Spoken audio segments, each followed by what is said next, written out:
Good afternoon, everyone. My name is Eva. My name is Nancy. Welcome to Eva and Nancy's channel. Nancy, how are you doing? Great! I read 2 poems, ate hot pot, and took a nap today. I think I had a very full day.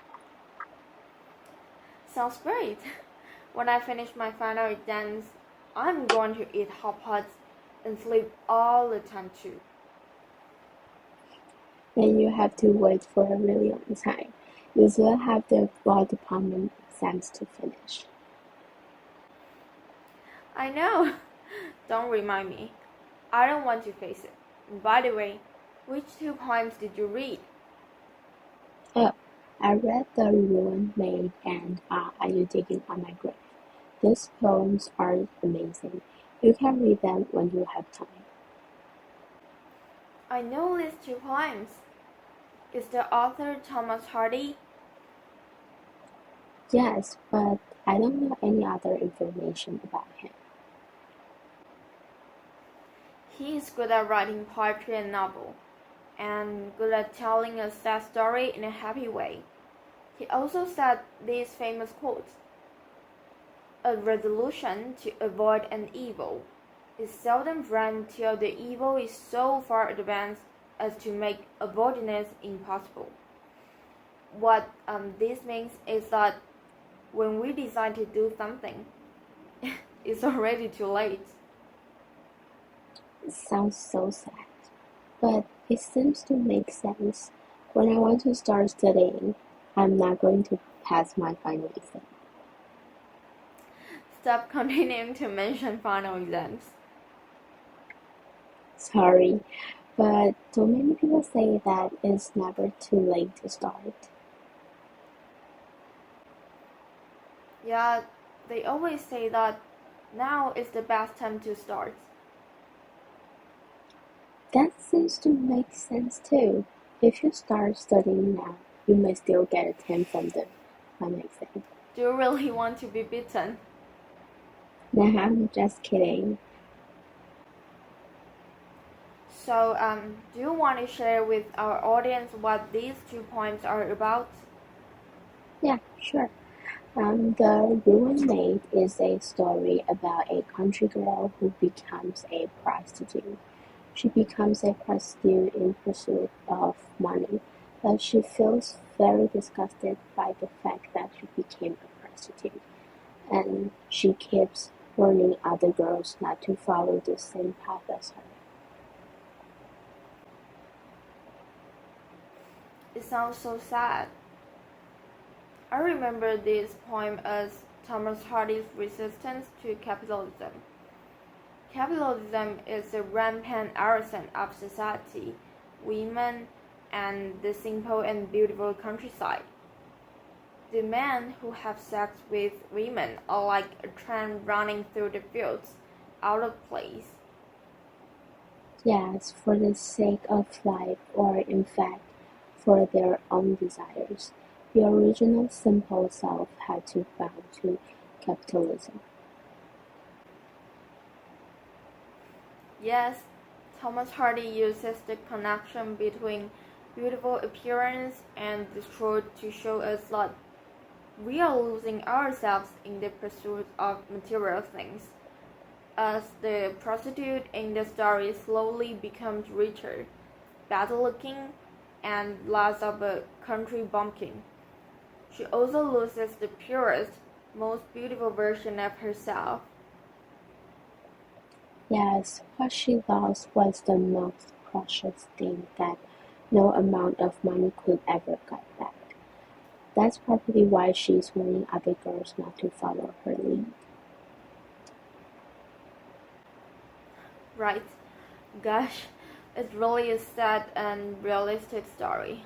Let's talk about Are You Digging on My Grave? Okay, Are You Digging on My Grave is a poem about ghosts, and Grandpa Ghost is talking to a young ghost. Grandpa Ghost thought that someone was planting flowers for his grave, but later found out that it was just a delusion.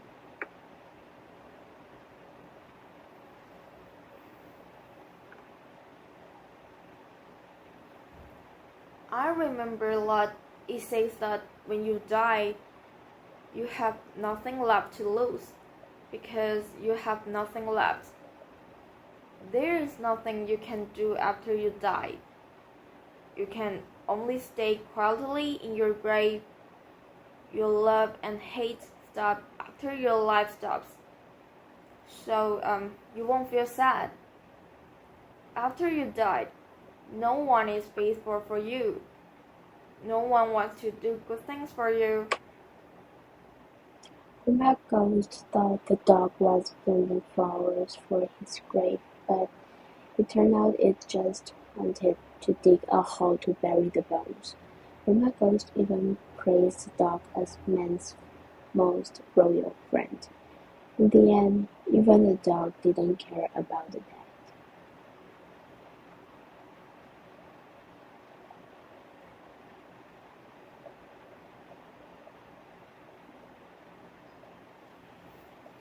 But I don't really agree with the concept conveyed by this poem.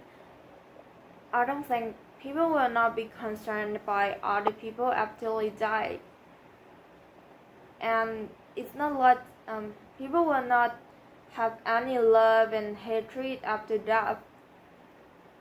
After a person's death, his family will also organize funeral ceremonies, burn paper money, prepare food for worship, and even recite sutras for him. These are all signs of care, although these things may not be done every day because we don't live together. But we still do these rituals for him regularly. How can we think that we don't love him after his death? That's right, I agree. All these rituals we did for him were a sign of our love for him. But of course, we may not able be to do something for him every day because of our busy lives. But our love and concern for him will never disappear.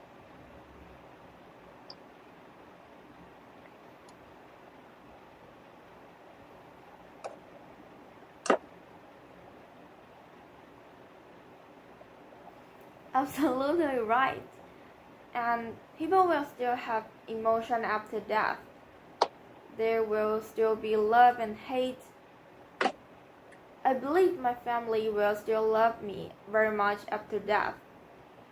They can also use different ways to continue the love between us.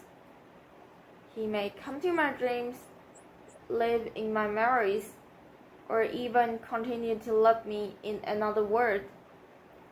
I think it's nonsense to say that there is no love after they die. It's like wiping out the love and connection between us. Yes, I agree with you. We will not stop loving him and he will not stop loving us. Love is the most precious link between us, and it will never disappear because we will always love each other.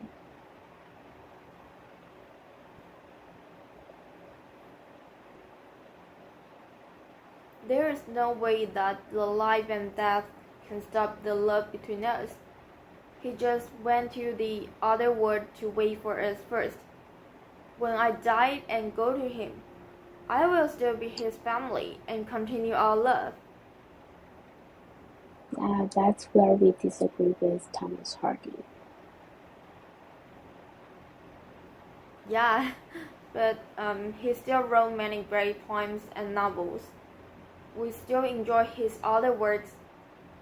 This is the beauty of literature. Everyone can have a different opinion about a poem or something.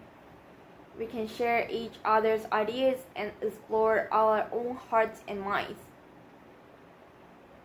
Hope you get to know Thomas Hardy better through today's show. If you have time, try to read his poems.